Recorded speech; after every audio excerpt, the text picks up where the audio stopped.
Chapter 2 Triangle, 1:23 a.m., February 4, 2009. Megan, there is an emergency for you. I can take over. I think it's important, a co-worker said, approaching Megan as she assisted a customer at the front desk. Okay, thank you, Luke, she said to her co-worker, then apologized to the guest while stepping aside for Luke to take over.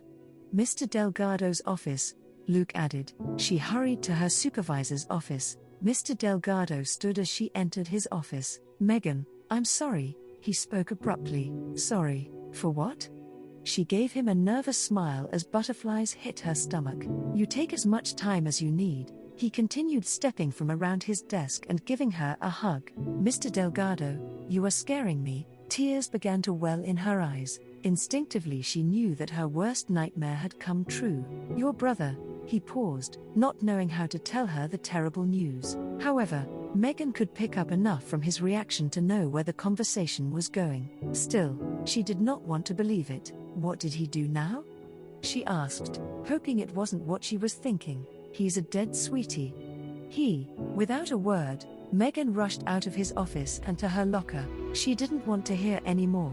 Megan quickly pulled her things out of the locker and clocked out. Without thinking, she left work using the hotel's main entrance instead of the employee entrance like she would normally. The only thing on her mind was her little brother. Tears welled in her eyes, temporarily blinding her vision as she walked. Kaleb had been watching her most of the night. He didn't know how to approach her again without appearing creepy. Kaleb watched when she was called away and became overly concerned when Kaleb saw her crying as she made her way to the hotel's main entrance. He quickly made his way to her, intentionally placing himself on her path. She walked directly into him and almost lost her balance. He caught her, helping to keep her steady, but Megan crumpled to the floor in tears. I'm sorry, she apologized while sobbing. Kaleb gently lifted her to her feet. Are you okay? He asked empathically. My brother, she cried out, barely able to speak. He's in trouble? She nodded her head as she looked directly into his eyes. I have to get home now. I have to find him. She looked down at her watch to realize the city bus should be there soon. She had to get to the bus stop quickly.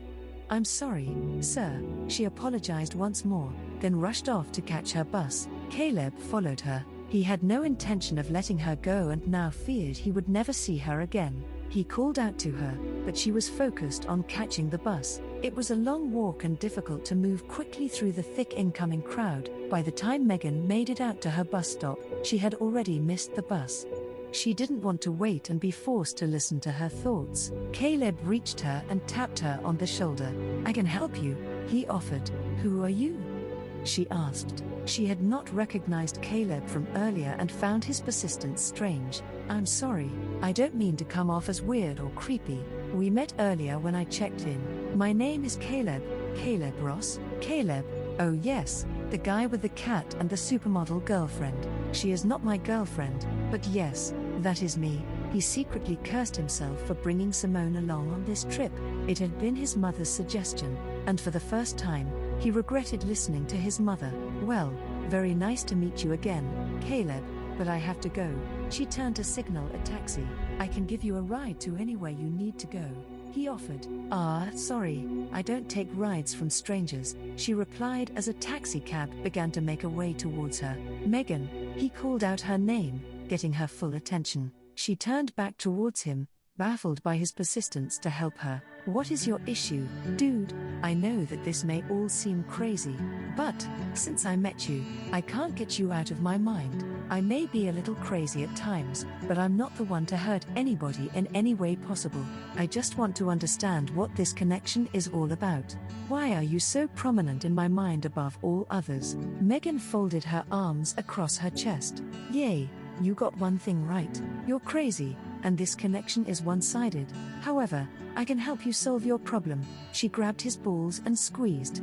Kaleb doubled over in pain. It's called thinking you're going to get some, she said, whispering in his ear. Have a nice life, Megan said, releasing his manhood. Tell wifey, I said hi. She ended, stepping into the taxicab. Tell it to yourself, he grumbled as he straightens himself. He quickly signaled for a taxi to follow Megan. The last thing she did was cause him to lose interest in her. He was more curious now than ever before. Kaleb was not letting her get away from him. She was like no other, and he had to get the opportunity to know her. He jumped into the back of the taxicab and ordered the cab driver to follow her taxi. Kaleb had been focused on chasing Megan that he did not know Simone was watching him. She also signaled for a taxi to follow his cab.